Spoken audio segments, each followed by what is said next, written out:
चुनाव स्टार्ट करने से पूर्व, प्रचार चालू करने से पूर्व, टिकट मांगने से पूर्व मैंने कांग्रेस पार्टी में रहते हुए बहुत से नेताओं के साथ काम किया, पार्टियों के साथ काम किया। 2018 में टिकट मांगा, 23 में टिकट मांगा, 24 में लोकसभा का टिकट मांगा। कई बार प्रयास करने के बाद भी मुझे टिकट नहीं मिला और इसके बाद में मैंने निराश होकर उम्मीद छोड़कर एक बार तो राजनीति छोड़ने का मन बना लिया था। और आपने देखा होगा कोटा के लोकसभा चुनाव के बाद मैं बिल्कुल ही सोशल मीडिया से सब जगह से गायब हो गया था। लेकिन कोटा चुनाव के बाद जब ये उपचुनाव की घोषणा हुई, उसके बाद प्रहलाद जी गुंजल साहब ने कहा कि ये जो देवली यूनियन है उसमें कांग्रेस मीणा को टिकट देगी और हमें इस टिकट के लिए प्रयास करना चाहिए। और उसी लिए मैंने प्रयास किया, लेकिन इस बार भी हमें असफलता मिली। और असफलता इसलिए नहीं मिली कि मैं कोई योग्य नहीं था या मैं कोई चिताऊ कैंडिडेट नहीं था, बल्कि इसलिए मुझे टिकट नहीं मिला कि मैं ज़्यादा योग्य था, मेरी गति ज़्यादा थी, मेरी काम करने की स्पीड ज़्यादा थी। और उस स्पीड से, उस गति से और जिस तरह से मेरे साथ जनता जनार्दन का आशीर्वाद से, उस जनता जनार्दन के आशीर्वाद से डरकर, मेरी ताकत से डरकर, जो राजस्थान की राजनीति में जो नेता केवल पार्टियों की नेता की राजनीति करते हैं, टिकट की राजनीति करते हैं, टिकट की दम पर चुनाव जीत कर आते हैं, उन लोगों ने मेरा वीटो करके टिकट कटवा दिया। मेरा टिकट जिसने कटवाया उसका नाम है आपके यहाँ से जो 2 बार एमएलए रहा है और वो आज की तारीख में यहाँ से सांसद हरीश चंद्र मीणा। इनको पीछे बंद करवा ना भैया।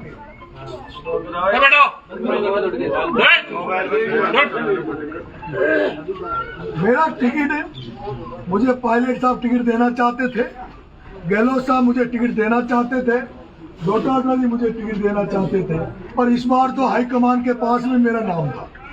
लेकिन आज ये सारी बातें मैं आपको इसलिए बता रहा हूँ क्योंकि ये मेरा आज आपके गणेश जी के मंदिर से ये जो यहाँ जो बिशलपुर पीछे नदी, बिशलपुर डैम है, ये बिशलपुर नदी है और इसे बनास नदी है, बिशलपुर डैम का ये पानी है। ये मैं आज देवली से, इस गणेश जी के मंदिर से श्री गणेश कर आज से देवली में अपना प्रचार प्रसार चालू कर रहा हूँ और आपको बताना चाहता हूँ कि मेरे साथ क्या क्या बीती है। उन्हीं चीजों को मैं आपके सामने रख रहा हूँ। सारी हाईकमान भी चाहती थी कि मुझे टिकट मिले, लेकिन मेरा टिकट किसने कटवाया? मेरा टिकट उस आदमी ने कटवाया जिसको आपने 2 बार एमएलए बनाया और अभी वो सांसद है जिसका नाम है हरीश चंद्र मीणा। हरीश चंद्र मीणा ने मेरा टिकट क्यों कटवाया? क्योंकि आपको पता होगा जब व्यक्ति टिकट मांगता है, तो वो अपना सब कुछ वो करने के लिए तैयार होता है। मैंने हरीश जी के पास मैसेज भिजवाया था कि भाई मैं मेरे बच्चों को लेके आ जाऊं और मेरे बच्चों को लेकर मैं सौगंध खा लूंगा। अभी तक बाकी है, उस कर्जे को भी मैं छबड़ा की जनता का चुकाऊंगा। तो अगर आप मुझे यह टिकट दे दो, मैं एमएलए बन जाऊंगा तो मुझे एक राजनीति में काम करने का एक प्लेटफॉर्म मिल जाएगा, एक जगह मिल जाएगा और उसके बाद 4 साल यहाँ सेवा करके मैं आपके लिए जगह छोड़कर और छबड़ा में चला जाऊंगा। लेकिन हरीश जी ने मेरे से कोई बात तक करना पसंद नहीं किया। मेरे टिकट में किसी तरह का नहीं, जबकि मैंने उनको रिश्तेदार भेजा, सब कुछ किया। और उसके बाद यहाँ बहुत सारे लोग टिकट मांग रहे थे और इस तरह की बात उठी कि भाई स्थानीय को, इस बार स्थानीय को टिकट दो। तो उसमें हरीश जी का जबकि मन ये था कि वो अपने बेटे को यहाँ से चुनाव लड़ाना चाहते थे और ये एकदम सच्चाई है। मैं इस मंदिर में बैठा हूँ उनके बेटे का, क्योंकि मैंने हरीश जी का एक जो एजेंट था वो मेरे साथ रहता था, मैंने उसको 1 महीने साथ रखा। वो उसके बेटे को चुनाव लड़ाना चाहता था यहाँ से। लेकिन यहाँ जनता में एक आवाज थी कि भाई इस बार स्थानीय को हरचंद जी गोलचा जो पहले राजभवन से चुनाव लड़े 19,000 वोट लेके गए। इस तरह से परशुराम जी मीणा, मुकेश जी सरपंच साहब ये बैठे हैं जो जिला संघ के सरपंच संघ के अध्यक्ष भी हैं।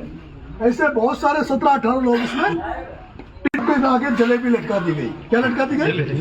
टिकट के नाम की हरीश जी ने साफे बंधवा दिए और जलेबी लटका दी। और जो हरीश मीणा ने जो वहाँ भाषण दिया और इनको जो कहा, वो मैं आपसे कहना चाहता हूँ, इनको कहा देखो मैं हरीश मीणा अब कितना बड़ा त्याग कर रहा हूँ, मैं उतना बड़ा त्याग कर रहा हूँ जितना बड़ा त्याग महाराणा प्रताप ने भी नहीं किया होगा। वो त्याग क्या कर रहा हूँ कि मैं, मेरा भाई नमोना टिकट मांग रहा है, मैं उसको टिकट नहीं दे रहा, मेरा बेटे को टिकट नहीं दिला रहा, मेरा एक भाई हो रहा ओम प्रकाश, उसको टिकट नहीं दिला रहा, मैं इस्ताने को इस बार टिकट दूंगा, मैंने आपसे वादा किया है, इसलिए मैं इस्ताने को टिकट दूंगा। लेकिन क्या तुम इस्ताने के लिए सहमत हो सारे ही? इन्होंने कहा हाँ साहब।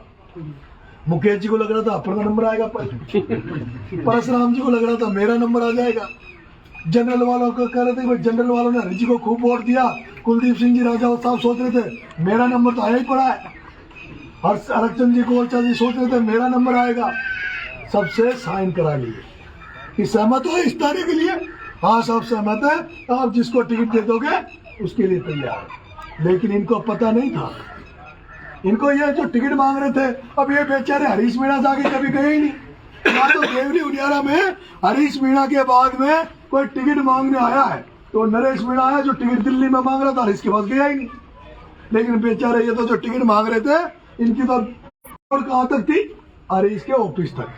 और एक वो चेतराम मास्टर साहब है हरीश मीणा का, इनकी दौड़ थी उस चेतराम मास्टर को, सारे चेतराम मास्टर को पटा रहे थे, हे चेतराम तू ही हमारा टिकट दिला दे। कुल मिला के हरीश जी मीणा की डील पहले ही हो चुकी थी। और इस बात का मुझे बहुत पहले पता रहे थे, मोदी राहुल गांधी को गाली दे रहे थे, उस केसी मीणा से बैग लेकर और चुपके से टिकट किसको दे दिया? और ये जो कांग्रेस के जो टिकटार्थी थे, ये जो कांग्रेस से जो देवली मीणा टिकट मांग रहे थे, मुझे एक दिन पहले पता लग गया कि केसी मीणा को टिकट मिल गया। और जैसे ही मुझे पता लगा केसी मीणा का टिकट फाइनल हो गया, मैं नमोनाथ जी के पास गया। मैंने कहा साहब वो क्या हुआ? तो नमोनाथ जी ने कहा मेरे साथ तो मेरे भाई ने ही धोखा कर दिया। मैं आज पूरा ब्रीफिंग कर रहा हूँ, पूरा घटना मेरा बता रहा हूँ। नमोनाथ जी ने कहा मेरे साथ तो मेरे भाई ने टिकट काट दिया। नमोनाथ जी को पता नहीं था कि टिकट किसका हुआ। मैंने कहा कि नमोनाथ जी आदरणीय साहब टिकट तो केसी मीणा को दे दिया।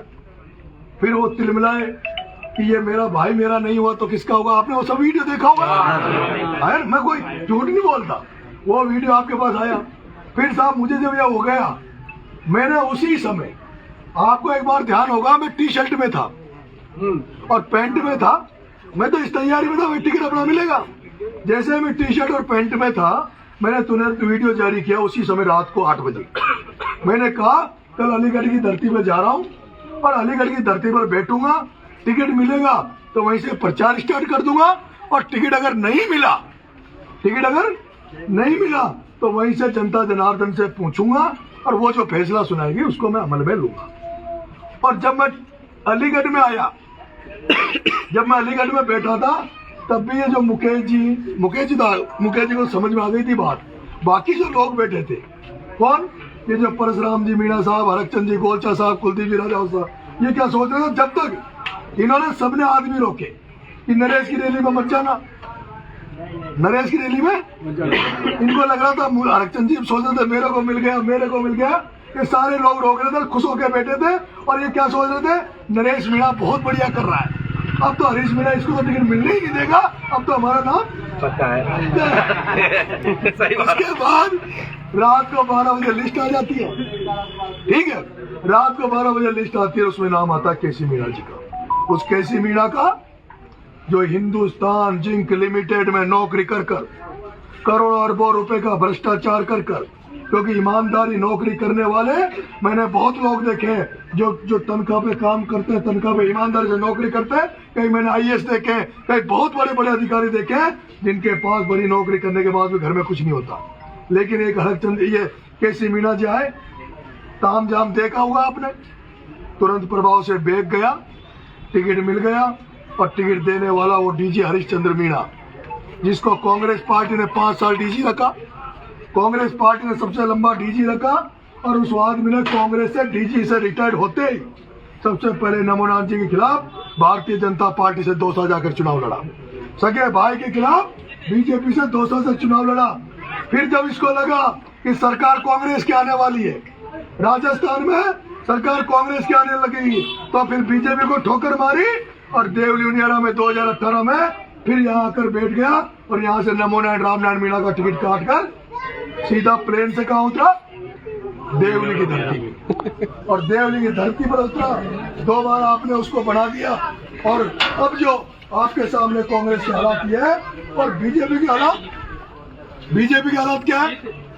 बीजेपी पार्टी ने जिसको टिकट दिया है, वो राजेंद्र जी गुर्जर साहब, राजेंद्र जी गुर्जर पिछली बार बीजेपी से जब कर्नल साहब की कर उनका विरोध करवाया और उसके बाद एक दिन प्रचार में नहीं रहा और जगह जगह जगह जगह पर गुप्त रूप से प्रचार कर और हरीशचंद्र की मदद करी थी।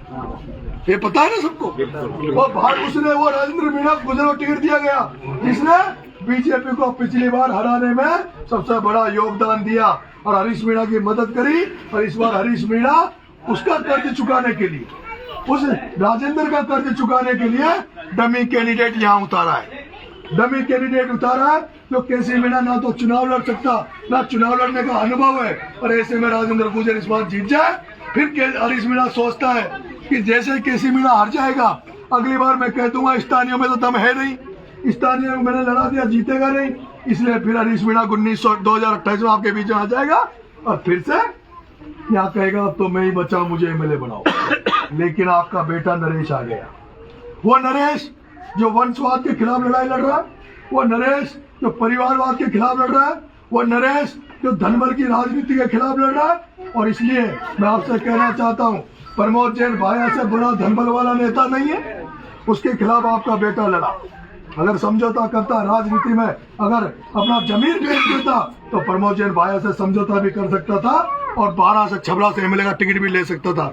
लेकिन आपके बेटे ने, आपके भाई ने राजनीति में रहते हुए जमीन नहीं बेचा, ईमानदारी की राजनीति की, उस प्रमोद जैन भाया की दुकान 12 में बंद कर दी। ये वही नरेश मीणा है जिसने प्रहलाद गुंजल के साथ लगकर वो बिरला ने ले रखा है, उसमें नरेश मीणा की पार्टनरशिप। नरेश मीणा भी पार्टनरशिप ले सकता था। मैं आपसे कहना चाहता हूं, लेकिन नरेश मीणा ने जमीर नहीं बेचा है। और नरेश मीणा वंशवाद परिवारवाद के खिलाफ जो लड़ाई लड़ रहा है, और यही कारण है आज अगर हरीश मीणा नरेश मीणा का दुश्मन है तो वो इसलिए क्योंकि उनको संकट सता रहा है, उनको डर लग रहा है कि हमारी राजनीति खत्म कर देगा, हमारे आने वाले बच्चों की राजनीति खत्म करेगा। आज अगर मुरारी लाल मीणा नरेश मीणा के खिलाफ है, मुरारी लाल मीणा अगर नरेश मीणा के दुश्मन है तो वो इसलिए क्योंकि मुरारी जानता है मेरी जो राजनीति खत्म करेगा ही करेगा। मेरी बेटी जो निहारिका को मैं सांसद एमएलए बनाना चाहता हूँ, उसको भी नरेश एमएलए एमपी नहीं बनने देगा। मैंने आपसे इस मंदिर प्रांगण में, इस गणेश जी के महाराज के प्रांगण में मैं आपसे यही कह रहा हूँ कि मैं भी ये चाहता हूँ, आप सब लोग भी यही चाहते हो। जो गंदी राजनीति हो गई, जिस तरह से दिल्ली में अरविंद केजरीवाल ने बीजेपी कांग्रेस को साफ कर एक नई राजनीति दिल्ली में पैदा करी। अरे आप सोचो मेरे भाइयों, सोचो वो जो ममता बनर्जी जो पश्चिम बंगाल में मुख्यमंत्री हुई थी, वो एनएसयूआई की प्रदेश अध्यक्ष थी, लेकिन वहां भी उसको मुकाम मिल सकता था, लेकिन उसने समझौता नहीं किया। उस समय एक प्रणब मुखर्जी हुआ करते थे, वो दबा के रखते थे और वो ममता बनर्जी सड़क पे निकली, आंदोलन किया, छात्र राजनीति से निकलकर और पश्चिम बंगाल की मुख्यमंत्री जा बन बैठी। मेरे भाइयों, मैं आपसे कहना चाहता हूँ, मेरा भाई रविंद्र भाटी एक छात्र राजनीति से निकलता है, बीजेपी उसको ज्वाइन करवाती है, बीजेपी उसको कहती है तेरे को टिकट देंगे, लेकिन टिकट मिलने के पहले उस रविंद्र भाटी का टिकट इसलिए काट दिया जाता है क्योंकि उसकी फैंस फॉलोइंग इतनी थी, उसको राजस्थान में उसकी पहचान बन गई थी और उस पहचान से डरकर बीजेपी में बैठे राजपूत समाज के बड़े नेताओं ने उसका टिकट कटवाया और उसके बाद वहां की जो जनता ने उसको आशीर्वाद दिया, प्यार दिया और उसको आज विधायक बनाकर विधानसभा में भेजा है। और आप जानते होंगे पहले जिस तरह से हनुमान बेनीवाल जी विधानसभा में गूंजते थे, जिस तरह से किरोड़ी लाल जी मीणा की विधानसभा में आवाज आती थी, जिस तरह सचिन पायलट को हिंदुस्तान जानता है, आज उसी तरह मेरा भाई रविंद्र भाटी भी पूरा हिंदुस्तान उसकी बात को सुनता है। मैं आपके बीच में उसी तरीके से आया हूँ। अगर आप लोगों ने मुझे विधानसभा में भेजने का प्रयास किया तो मैं इंकलाब लेकर आया हूँ, मेरी गाड़ियों में देख लो, मेरा नरेश मीणा का फोटो नहीं है, मेरी गाड़ियों में नरेश मीणा का फोटो नहीं है, नरेश मीणा की पन्नी पट्टी नहीं है, मेरी गाड़ियों में भगत सिंह की फोटो है और भगत सिंह के मार्ग पर हम लोग चलेंगे। सब युवा और साथियों को छात्र को साथ लेकर राजनीति में परिवर्तन की राजनीति पैदा करेंगे, नई राजनीति राजस्थान में बनाने का हम प्रयास करेंगे। इसी के साथ मैं आपके बीच में आशीर्वाद मांग रहा हूं।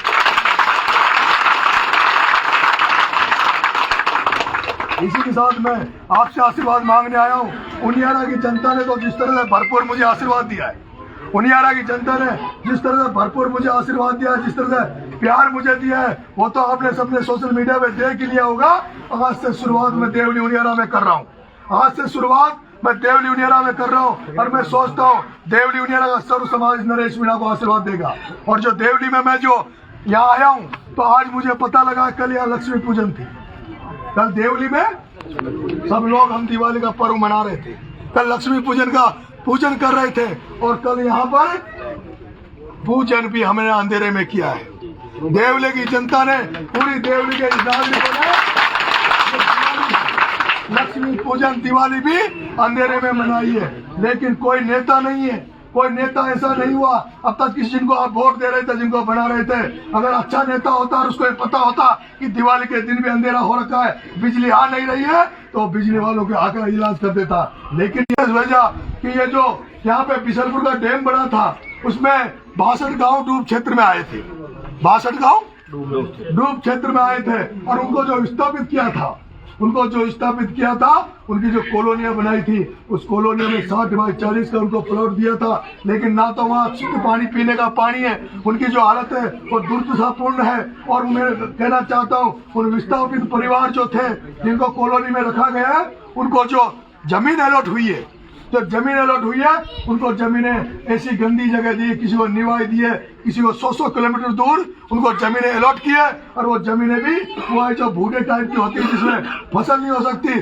वो जो 62 गाँव यहाँ थे, वो जो बिशनपुर की डूब क्षेत्र में 62 गाँव थे, उस जमाने में उनके यहाँ 25,000 रुपए बीघा की मिर्ची होती थी। कितनी? 25,000 रुपए बीघा की तो मिर्ची होती थी और उनको मुआवजा उस समय दिया गया था मात्र 18,000 रुपए बीघा का।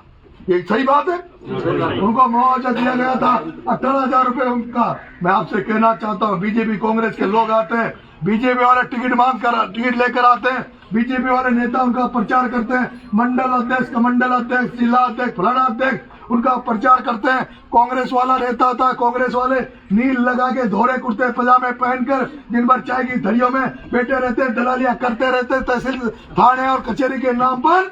और वो लोग जैसे ही चुनाव आता है, जैसे मेंढक टर करके बरसात में आ जाते हैं, चुनाव आते ही वो नील लगाकर वो दलाल जो वो पार्टियों की नेतागिरी करते हैं, थड़ियों में चाय पीते रहते हैं, लोगों को काटते रहते हैं, लोगों की जेब को काटते रहते हैं। जैसे ही चुनाव आता है उनको कमाई का साधन मिल जाता है, उनके मजे हो जाते हैं। अभी तो उनके मजे हो गए होंगे, कोई बीजेपी की गाड़ी लेके घूम रहा होगा, कोई कांग्रेस की गाड़ी लेके घूम रहा होगा, गाँव में कह रहा होगा देखो एमएलए साहब ने मुझे गाड़ी भेजी है, मैं कितना बड़ा अधिकारी नेता हूँ। और गांव में जो डोलते छोटे मोटे वो क्या कहते हैं, देखो मेरे लिए स्पेशल गाड़ी भेजी है कैंडिडेट ने, मेरी पहचान कैंडिडेट तक है। और वही लोग आपके बीच में आते हैं। और मैं कहना चाहता हूँ जब ये बीजेपी कांग्रेस के लोग जब एमएलए बन जाते हैं, बीजेपी वाला एमएलए बन जाता है, तो उन्हीं का काम करता है जो बीजेपी का इनके साथ घूमते हैं। कांग्रेस का नेता बन जाए वो कांग्रेस का काम कर देगा। लेकिन मैं जनता के बीच में आया हूँ, जनता का आशीर्वाद लेने आया हूँ। आपका बेटा अगर एमएलए बन गया, मेरे पास कोई नील लगाने वाले और थलियों पे बैठे वाले नहीं है। मेरे साथ तो ये स्टूडेंट है, स्मार्ट बच्चे हैं, ये जो सुंदर सुंदर लड़के हैं, ये मेरा प्रचार कर रहे हैं। मेरी टीम तो हुआ है, आपने देखा होगा अभी बांग्लादेश में कुछ छात्रों ने, युवाओं ने मिलकर वहाँ की जो शेख हसीना तानाशाह हो गई थी, उस तानाशाह प्रधानमंत्री का भी तख्ता पलट कर दिया था। और मैं मान रहा हूँ कि देवली उनियारा के जो छात्र है, ये देवली उनियारा का जो युवा है, जो पढ़ा लिखा युवा है, जो जागरूक युवा है, जो चाहता है, ये जो ढर्रे की राजनीति चल रही है, ये पुराने ढर्रे का जो सिस्टम चल रहा है उसको बदलकर ये देवली उनियारा का युवा नई राजनीति पैदा करेगा। जो ऐसी राजनीति होगी जिसमें सब लोगों को मान्य होगा, सर्व समाज की उसमें इज्जत होगी, सम्मान होगा, मान होगा। और जहाँ सब लोगों को लगेगा कि हमारा बेटा चुनाव लड़ रहा है। मैं जब एमएलए बन जाऊंगा, एक भी परिवार को, एक भी घर को, एक भी व्यक्ति को ये नहीं लगेगा कि ये नेता बन गया, सबको ये लगेगा कि हमारा बेटा एमएलए। आप सब लोग ये जो आज यहाँ आए हो, और सब लोग मेरी टीम के मेंबर हो, मेरे साथी हो। मैंने अभी कुछ गाइड किया था मेरे साथियों को कार्यालय पे, मैं फिर से एक बार गाइड कर रहा हूँ, मैं निवेदन कर रहा हूँ, वोट ज्यादा से ज्यादा वोटिंग करवाना, सोबर बनकर वोट मांगना, क्योंकि चुनाव बन चुका है। आपका भाई चुनाव जीत रहा है, लेकिन अब केवल षड्यंत्र करके ही मुझे हरा सकते हैं। और ये षड्यंत्र कुछ भी कर सकते हैं। ये यहाँ इस तरह का जातिगत चुनाव होता है। और ये जो पहला चुनाव है जो हम जातिगत से ऊपर उठकर चुनाव लड़ रहे हैं, हम एक तरफ हरीश मीणा, राजेंद्र गुर्जर और केसी मीणा 3 लोग चुनाव लड़ रहे हैं और एक तरफ हम उन तीनों के खिलाफ हम अकेले चुनाव लड़ रहे हैं। अब ये तीनों मिलकर, क्योंकि कांग्रेस की जमानत जब्त हो चुकी है, अब ये तीनों मिलकर नरेश मीणा को रोकने के लिए कोई भी षड्यंत्र कर सकते हैं। ये अपनी खुद की गाड़ियां तुड़वा सकते हैं, खुद पे हमला करवा सकते हैं, कुछ भी शराब पिला के कुछ और करके। और मैं आपसे कहना चाहता हूं देवली के वासियों, मैंने तो सौगंध दे रखी है, मैंने सौगंध दे रखी है। जिस दिन से प्रचार किया है उस दिन से मैंने सौगंध दी थी कि मेरे प्रचार में शराब पीकर अगर कोई आया तो उसको मेरे बच्चों की सौगंध है। मेरे प्रचार में अगर कोई, मेरे जुलूस में अगर कोई शराब पीता हुआ नजर आया तो इसका मतलब है उसको कांग्रेस बीजेपी ने उसको पैसा देकर मेरे कैंप में भेजा है। इसलिए आप सबको सावधान रहते हुए 13 तारीख को ज्यादा से ज्यादा मतदान करवाना है। और आप सबसे मेरा आग्रह, आप सब लोग नरेश बनकर घर घर दुकानों पर, यहाँ जो देवली के साथी हैं मेरे भाई तूफान भोसले, मैं अभी नया आया हूँ, नया जुड़ रहा हूँ। ये मेरा भाई कंजर समाज से, ये खटीक समाज से, पूरा सर्व समाज। और आपको बहुत बड़ा आश्चर्य होगा, आपको आश्चर्य होगा कि बीजेपी से चाहे गुर्जर समाज से कैंडिडेट हो सकता है, लेकिन जिस तरह से आपके बेटे को गुर्जर समाज आशीर्वाद दे रहा है, वो गुर्जर समाज आशीर्वाद जो मुझे दे रहा है, ऐसा चुनाव आज दिन तक नहीं हुआ होगा। ये चुनाव इतिहास बनाएगा, उपचुनाव में निर्णय बढ़ना भी इतिहास बनाएगा।